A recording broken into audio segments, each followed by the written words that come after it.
Hello friends, welcome back to people. People में आपका स्वागत है।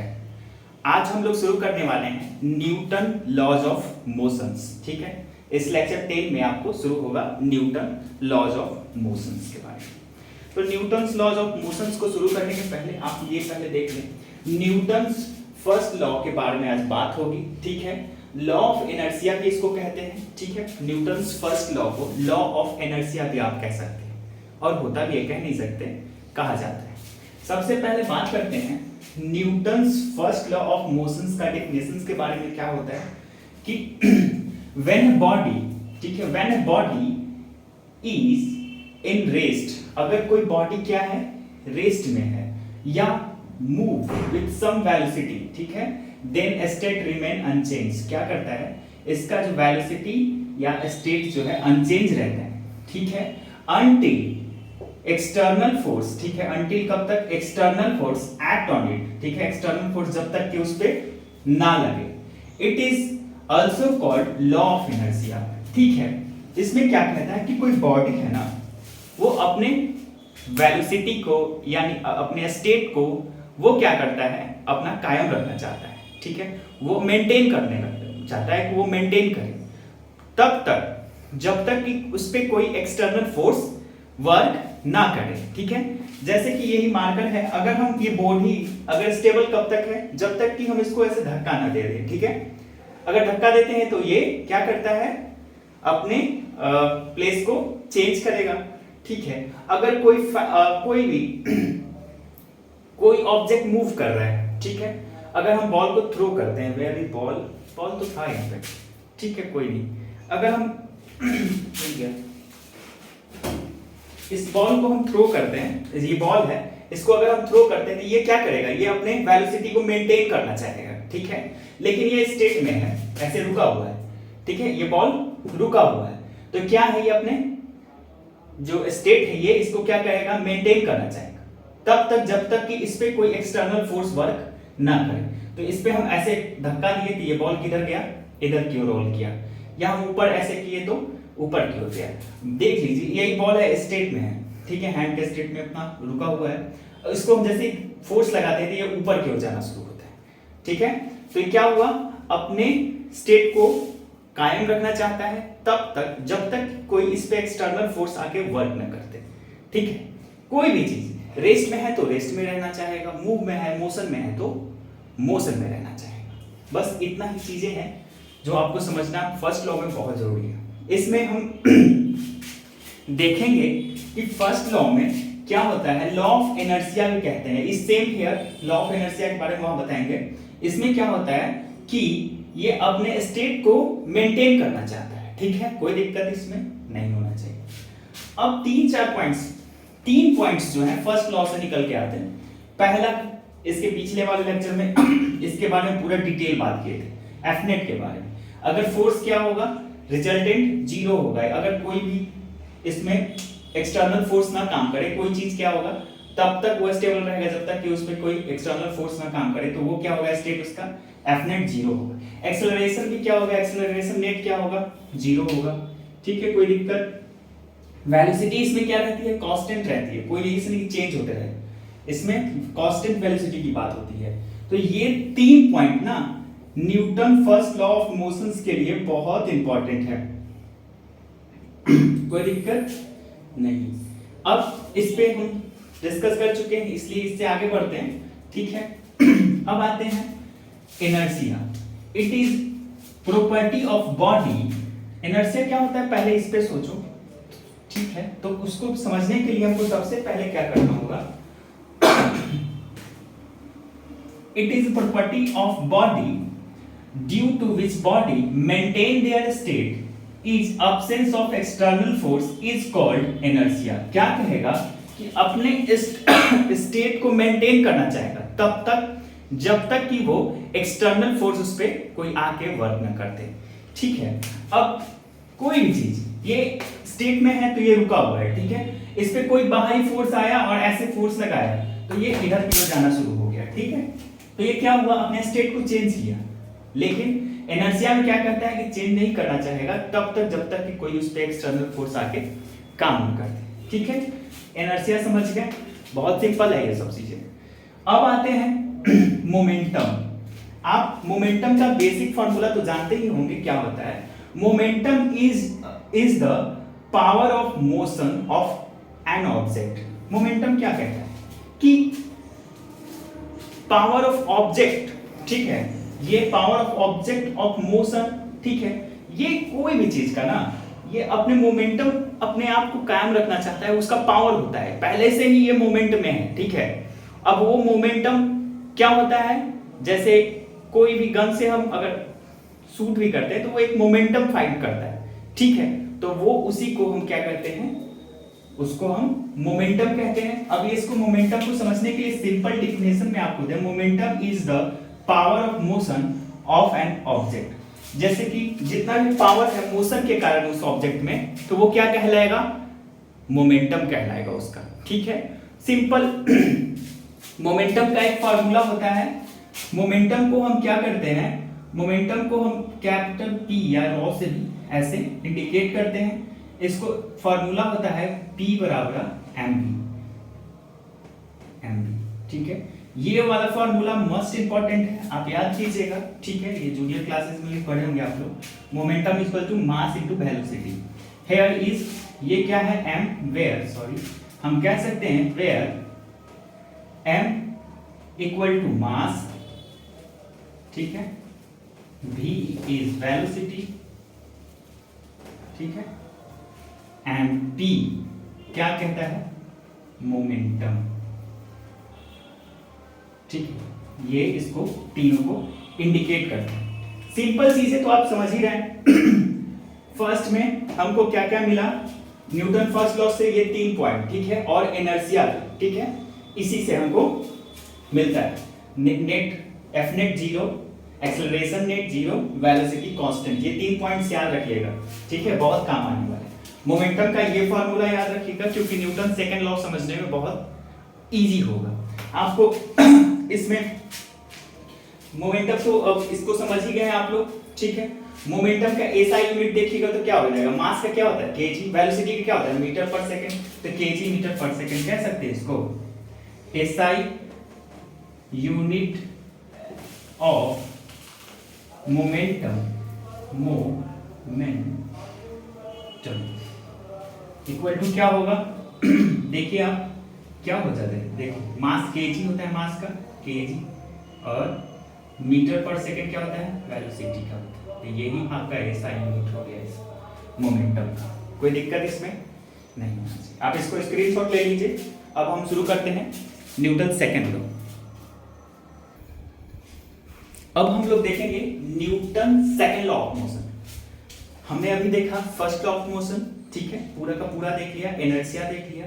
अब हम शुरू करेंगे Newton second law of motions, ठीक है, Newton second law of motions के बारे में। इसका सीरियस बहुत देखिएगा, तो क्या होता है कि rate of change of momentum is directly proportional to the applied force, ठीक है।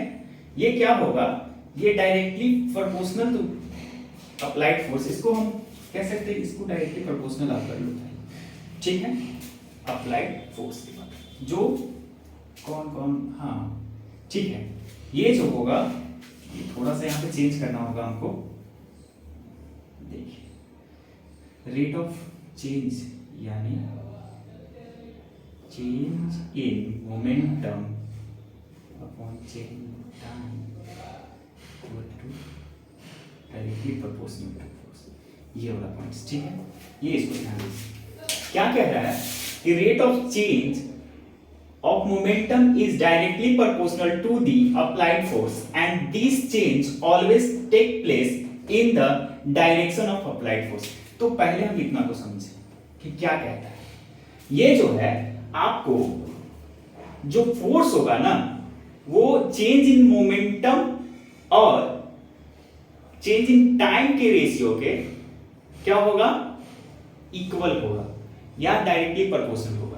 इक्वल कब होगा, जब यहाँ पे कोई कांस्टेंट टर्म आ जाएगा, जो कि आगे हम किए हैं, इसलिए हम यहाँ भी थोड़ा सा देख लीजिए आप कि हम अगर देखें कि प्रोपोर्शनल हटाने के लिए चेंज इन या फोर्स से ही चलते हैं हम, force equal to change in, यानी के से अगर मल्टीप्लाई यहाँ पे कर दे हम के से, ठीक है, तो क्या होगा, change in momentum upon change in time where k equal to 1, ठीक है, अगर रख ले तो कोई दिक्कत यहाँ तक नहीं, ये मैथमेटिकली टर्म से चले तो मोमेंटम में जो चेंज आया ना, change in momentum upon change in time equal to force, बस इतना ही समझना है इसको।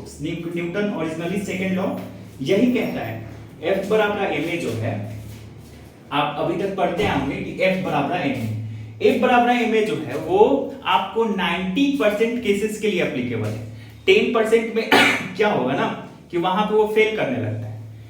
जो F बराबर ma है वो पोर्शन है न्यूटन सेकंड लॉ का एक केस है, ठीक है, उसमें मास कांस्टेंट रहना चाहिए, ठीक है, मतलब बहुत सारी चीजें होती है उसमें फिक्सेशंस, लेकिन ज्यादातर क्वेश्चंस F बराबर ma के अकॉर्डिंग ही आएंगे। आपको मास हमेशा क्या करेगा, फिक्स रखेगा, ठीक है, कांस्टेंट रखेगा, उसमें चेंज नहीं लाएगा। तो उसी पे हम पहले देख लेते हैं क्या हुआ। अब क्या हो गया, this change always take place in the direction of applied force. क्या होगा कि जो इसमें जो चेंज आएगा ना वो अप्लाइड फोर्स के डायरेक्शन में आएगा। मान लो कि हम कोई भी बॉल को इधर की ओर धक्का दे रहे हैं, ठीक है, चाहे ये इसको इधर हम अगर फोर्स यहां से अप्लाइड कर रहे हैं तो क्या होगा, ये इधर की ओर जाना शुरू होगा। डायरेक्शन किधर हुआ, जिधर फोर्स लगा, ठीक है, न्यूटन सेकंड लॉ कहता है, ठीक है। तो रेट ऑफ, अब यहां तक कोई दिक्कत नहीं। अब आ जाइए इस पॉइंट्स पे, ये पॉइंट भी आप समझ लिए कि रेट ऑफ मल्टीप्लाई करके निकाल लिए हैं वो वाला पॉइंट्स के लिए। अब आइए यहां से rate of change in momentum equal to applied force, ये वाला ओरिजिनल, अगर वो फार्मूला ज्यादा नहीं समझ में आए तो ये हमको, सॉरी फार्मूला नहीं, वो डेफिनेशन जो मैं एक वर्ड पैड टाइप लिख दिया हूं, तो आपको सीधा सीधा ये देखना है कि ये बहुत सिंपल है। क्या है, rate of change in momentum equal to applied force, ठीक है, ये सिंपल है, इसमें ज्यादा दिमाग नहीं लगाना है, बस यही होता है ओरिजिनल सेकंड लॉ। कोई पूछ देना कि न्यूटन सेकंड लॉ क्या होता है तो उतना तो बताना ही मुश्किल है बच्चों की तरह। आप सीधा एक सिमिलरिटी दिखाइए और सीधा बोलिए कि rate of change in momentum equal to applied force, ठीक है, यही ओरिजिनल न्यूटन्स लॉ है, सेकंड लॉ। ओके, अब बात करते हैं कि अगर हम इसको मैथमेटिकली देखना चाहें कि हम कैसे F बराबर ma प्रूफ कर सकते हैं, कैसे आता है ये वाला points, F equal to ma कैसे आता है। उसके लिए सबसे पहले हमको देखना होगा कि एक बॉल है, ठीक है, कुछ भी एक गुड्स ऑब्जेक्ट, कुछ भी एक ऑब्जेक्ट है जो यहां पे फिक्स है और जिसकी मास जो है ये m है, मास क्या है, m, ठीक है, यहां भी मास m है, कोई दिक्कत, दोनों में सेम। इसको इस तरह से फोर्स अप्लाइड किया गया इस पे, ठीक है, तो इसका जो वेलोसिटी वेक्टर होगा वो किधर होगा, इधर की ओर। ये आपका velocity vector u, initial velocity क्या होता है, u से इंडिकेट करते हैं, ठीक है।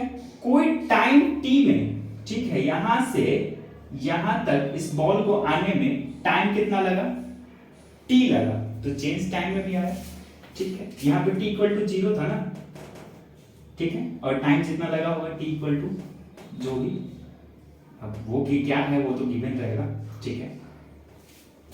यहां से यहां तक आने में अब इनिशियल वेलोसिटी v रहा होगा, फाइनल क्या हो जाएगा, सॉरी इनिशियल वेलोसिटी u रहेगा, फाइनल वेलोसिटी क्या आ जाएगा, v आ जाएगा, कोई दिक्कत यहां तक नहीं। और फोर्स का डायरेक्शन क्या होगा, फोर्स का डायरेक्शन भी इधर ही होगा, ठीक है, तो फोर्स भी किधर लग रहा होगा, इधर ही लग रहा होगा, इसका डायरेक्शन भी इधर होगा, कोई दिक्कत यहां पे नहीं होना चाहिए।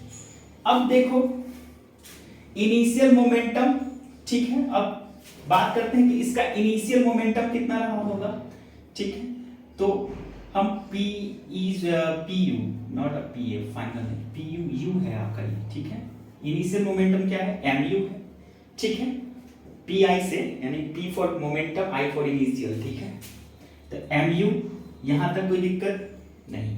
फिर यहाँ पे ये फाइनल मोमेंटम क्या होगा, mv होगा, क्योंकि यहाँ पे वेलोसिटी v है तो फाइनल पे क्या होगा, v होगा। इनिशियल पे ये, इनिशियल के लिए ये हो गया आपका, फाइनल के लिए ये हो गया, कोई दिक्कत यहाँ तक। अब जस्ट अभी उधर से डिस्कस करते आ रहे हैं कि फोर्स, सेकेंड लॉ के according force equal to change in momentum upon change in time, ठीक है।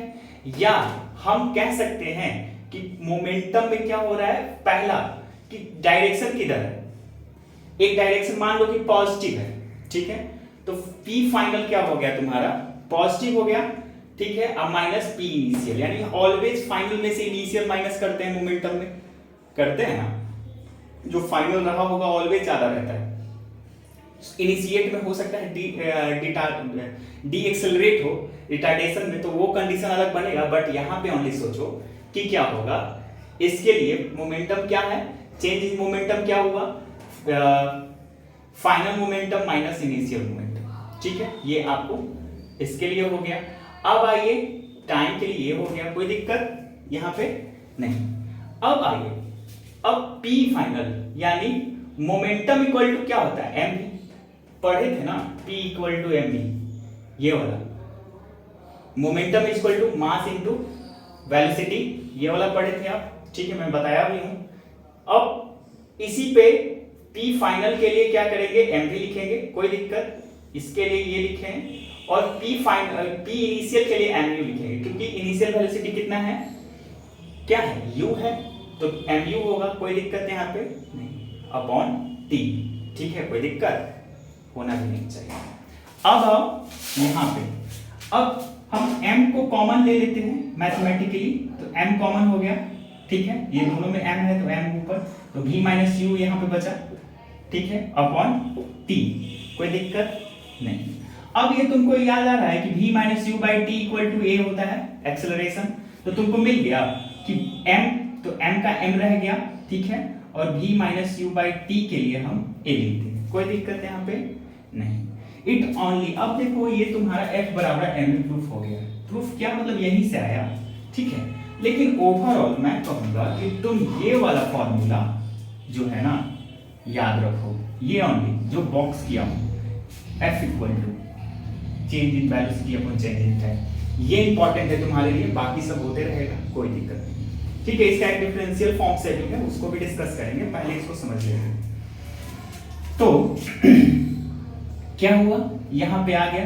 अब ये it's only applicable where mass is constant, ये जो है ना मास तुम्हारा होना चाहिए ऑलवेज क्या होना चाहिए, कांस्टेंट होना चाहिए, ठीक है, कांस्टेंट होना चाहिए, तब ये एप्लीकेबल है, अगर चेंज होगा तो नहीं होगा। अब भाई कहां कहां नहीं होगा, रॉकेट वैकेट होता है ना, रॉकेट साइंस पे आओ, 10% केसेस ऐसे होंगे जहां पे मास चेंज हो रहे होंगे, तो उसके लिए हम, जैसे रॉकेट छोड़ा जाता है तो उसमें क्या होता है, फ्यूल रहता है, फ्यूल का भी कोई मास रखा होगा, कुछ भी प्लेन ही होता है, तो उसमें भी थोड़ा सा डिफरेंस लगेगा, ठीक है, बट देखा जाएगा कैसे करते हैं। एक एग्जांपल छोटा मोटा हम ले लेते हैं, पहले इसको स्क्रीनशॉट ले लो तुम लोग या नोट डाउन कर लो। ये फिगर को गौर से देखो, ये एक रॉकेट है, जब लॉन्च होता है तो इसमें फ्यूल रहता होगा, ठीक है, ये रॉकेट है, इसमें ये फ्यूल है, जैसे जैसे ऊपर जाएगा इसका फ्यूल कुछ ना कुछ क्या होगा, रिड्यूस होगा, यानी क्या होगा, मास क्या होगा इसका, फ्यूल में होता है ना मास, फ्यूल में कुछ ना कुछ मास रिड्यूस हो रहा होगा इस फ्यूल का, ठीक है, तो क्या हो रहा है, इसका मास कांस्टेंट नहीं है, यहाँ पे मास क्या हो रहा है, चेंज हो रहा है, तो यहाँ पे जो F बराबर ma है, ये क्या होगा, नॉट इक्वल टू m, ठीक है, ये वाला फॉर्मूला आपको यहाँ पे अप्लीकेबल नहीं होगा। क्यों नहीं होगा, क्योंकि रॉकेट जब छोड़ते हैं तो उसमें कुछ ना कुछ फ्यूल होता है, और वो फ्यूल क्या हो रहा होता है कि टाइम टू टाइम क्या हो रहा होता है, डिक्रीज कर रहा होता है, डायरेक्शन अपवर्ड है, ठीक है, तो क्या होगा, ये फॉर्मूला आपका नहीं लगेगा। यहां पे कौन सा लगेगा भाई, तो हम कह सकते हैं कि force equal to change in momentum upon change in time, ये एप्लीकेबल हो गया, ठीक है। तो हम कह ही रहे थे कि 90% केस के लिए ये एप्लीकेबल है, F बराबर m, ठीक है, बट 10% केसेस हैं जहां पे ये मास कांस्टेंट नहीं रहने के कारण आपको यहां आना पड़ेगा, change in momentum upon change in time पे, ये ऑलवेज वर्क करेगा, ठीक है। अब इस पे कुछ केस देख लेते हैं, आप इसको समझ गए तो ठीक है। तो ये जो है आपका क्या होगा, इंक्रीज डिक्रीज कर रहा है, ठीक है। मास क्या हो रहा है इसमें, डिक्रीज हो रहा है, ठीक है। अब एक और केस के बारे में बात करें, ठीक है। इसको मान लो केस 2, ठीक है। ये वाला तो आप समझ गए। इसको केस 2 को समझो कि ऑब्जेक्ट का स्पीड या वेलोसिटी, ठीक है, अगर लाइट के स्पीड के बराबर हो जाए ना तो क्या होता है। इसमें हम देखेंगे कि इसमें क्या होता है, वेट आपका इंक्रीज करने लगेगा। समझ रहे हो कि अगर आपका, ठीक है, जो स्पीड लाइट की स्पीड के इक्वल होने लगे, लगभग बराबर 10 टू पावर 8 है, तो आपको मान लो कि 10 टू पावर 6 मीटर पर सेकंड होने लगे आपका स्पीड, ठीक है, ये 6 है, तो क्या होगा, आपका वेट जो है इंक्रीज करने लगेगा। क्या होगा, वेट इंक्रीज करेगा। ये सिंपल मेथड है, बस ऐसे ही नॉलेज के लिए ये जानना बहुत जरूरी होता है ये सब चीज, ठीक है। मास हैज इंक्रीज, ये पॉइंट्स आपको हमेशा समझने होंगे। और क्या होता है, स्पीड ऑफ लाइट क्या होता है, 10 टू पावर 8 मीटर पर सेकंड। ये भी याद रख लीजिए क्योंकि आपके एग्जाम में आ सकता है, ठीक है। और इसमें एक फार्मूला आप यूज कर सकते हैं, जब इस तरह से हो तो क्या यूज कर सकते हैं कि m equal to m not, ठीक है, एम ओ या m not upon root of 1 minus v square upon c square, ठीक है। वेयर एम ओ क्या है, रेस्ट ऑफ मास है, ठीक है। ये v क्या है, v square velocity of body है,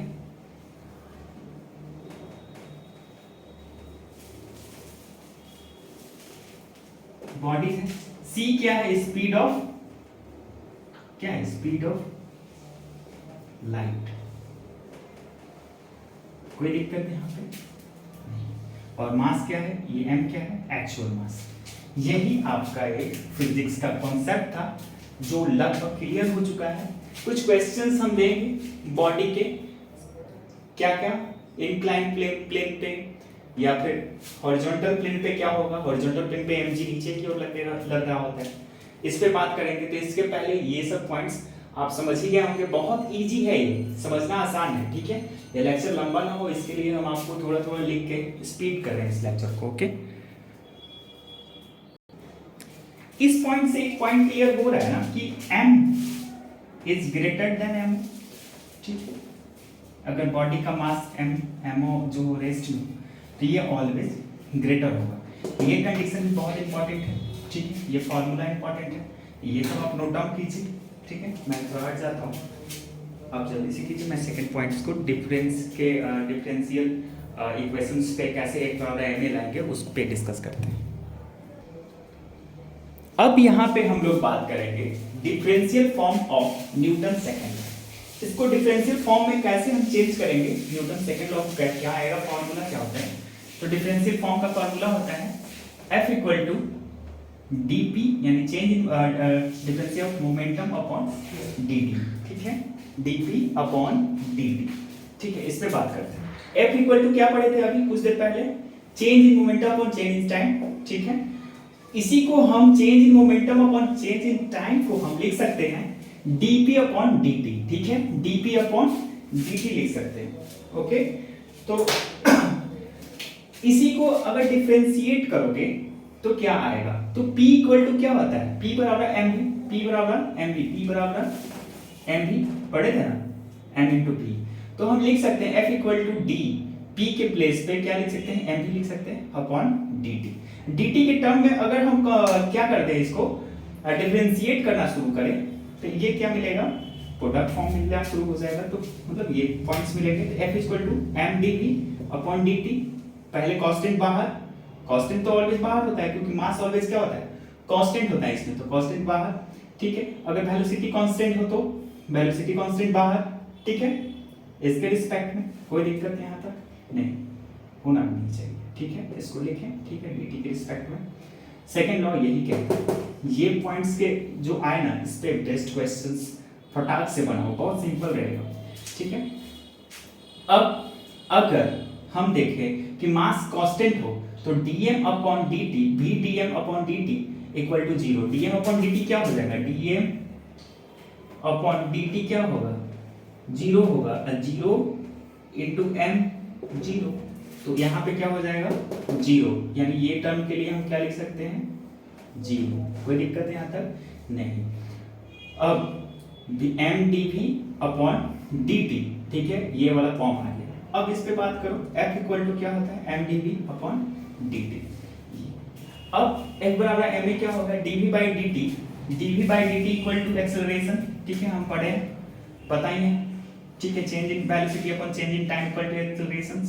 एम था उसका कांस्टेंट टर्म, यहाँ वाला कांस्टेंट टर्म, ठीक है, तो एम का एम रह गया, एफ बराबर एम, यहाँ से भी आ गया, ठीक है, तो डिफरेंशियल फॉर्म से भी हो जाता है। तो ये वाला आप याद रखिएगा, एफ इक्वल टू ये आपका जो बॉक्स बना हुआ है, ये भी बहुत इंपॉर्टेंट फार्मूला है, ये याद रखिए, ठीक है, F equal to D P upon D T, ठीक। अब सेकेंड पॉइंट, कुछ क्वेश्चंस बेस पे आते हैं। अब इसी को देखते हैं, A equal to F upon M, इसी को अगर आप चेंज करके देखोगे तो A equal to F net upon M, ठीक है, ये फार्मूला। एक क्वेश्चंस देखो कि मान लो कि कोई एक ब्लॉक है या बॉडी है, वो एक प्लेन पे है जिसका एक F1 सॉरी ये F1 हो गया आपका, ठीक है, और ये F2 हो गया, ये क्या हो गया F1 और ये F2, दो फोर्स लग रहा है और ये गिवन क्या है कि F2 is greater than F1, ये क्या है हमको गिवन है, ठीक है। तो मास का एक्सेलरेशन किधर होगा, तो सिंपल सी बात है, जिधर ज्यादा फोर्स होगा, जिधर ज्यादा फोर्स का डायरेक्शन होगा वो होगा, ठीक है। तो एक इसको हम इंक्लाइन देखो, इसी के अकॉर्डिंग एक हम ड्रॉ कर कोशिश करते हैं, ठीक है, ये हमारा हो गया, ये हो गया नॉर्मल, ठीक है, ये हो गया हमारा नॉर्मल, ठीक है, ये हो गया mg, ठीक है, ये mg नॉर्मल कैंसिल हो गया, ठीक है, ये f1 हो गया, ठीक है, ये f2 हो गया, ये है ना। इसका अगर डायग्राम देखो तो सेम आएगा ऐसे, ठीक है। तो इसको कैसे करोगे ये ऑब्जेक्ट के कहीं ना कहीं एक मास हुआ होगा, ठीक है।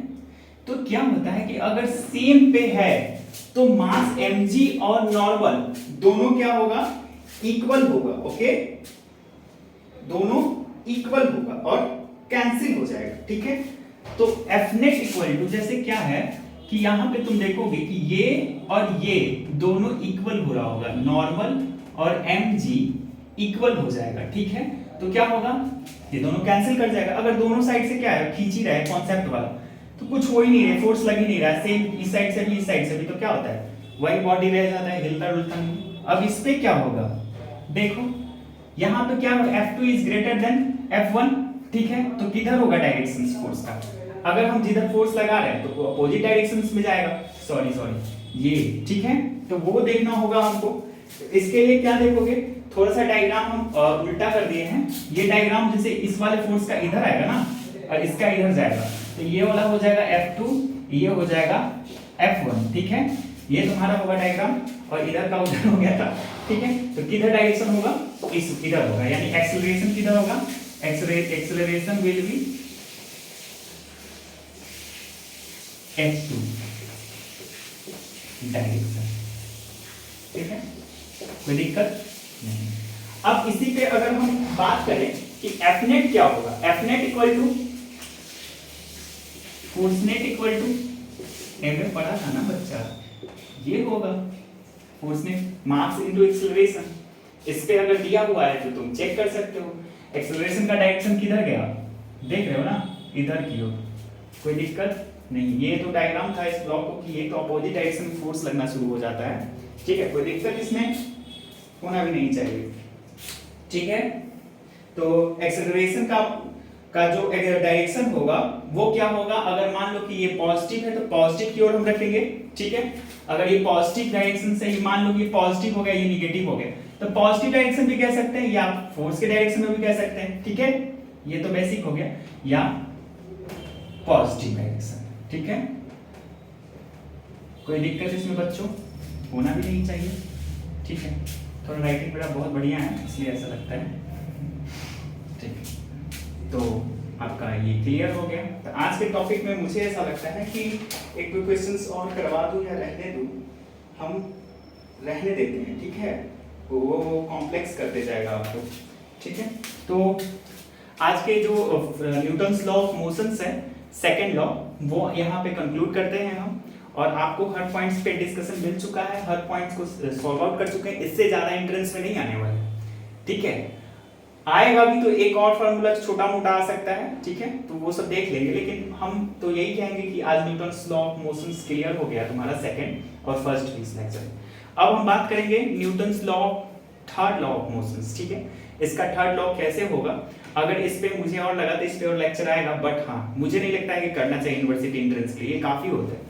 क्वेश्चंस बनाओ बस, उसी से एंट्रेंस निकलता है। इंपॉर्टेंट ये है, थियोरेटिकल पार्ट्स मैं पूरा कर रहा हूँ, क्वेश्चन से क्या होता है कि आपके कॉन्सेप्ट क्लियर होने शुरू हो जाते हैं। अगर मैं यहाँ पे क्वेश्चंस कराना शुरू कर दूं तो बहुत लेंदी टॉपिक्स होते जाएगा, ठीक है, आप कर ही नहीं पाओगे, ऑन टाइम हो ही नहीं पाएगा। सीधा जो लेक्चर 30 मिनट का बन रहा है उसको 1.5 घंटा 1 घंटा का बनाना होगा, ठीक है। इसीलिए मैं शॉर्ट में आता हूँ, ये यहाँ पे क्लियर है। और आप लोग कहिएगा तो हाँ, आपके डिमांड के अकॉर्डिंग मैं वीडियो अपलोड करूंगा क्वेश्चंस का भी, अगर डिमांड कीजिएगा तो, ठीक है।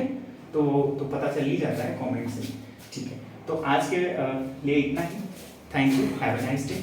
और हाँ देखो, हैव अ नाइस डे बोलने से पहले आप लोग लाइक एंड सब्सक्राइब कीजिए, चैनल को मोटिवेट कीजिए। टीम्स आ रहे हैं और अच्छा फीडबैक नहीं मिलने के कारण वो लोग थोड़ा डिमोटिवेट फील कर रहे हैं, ओके। तो thank you, have a nice day.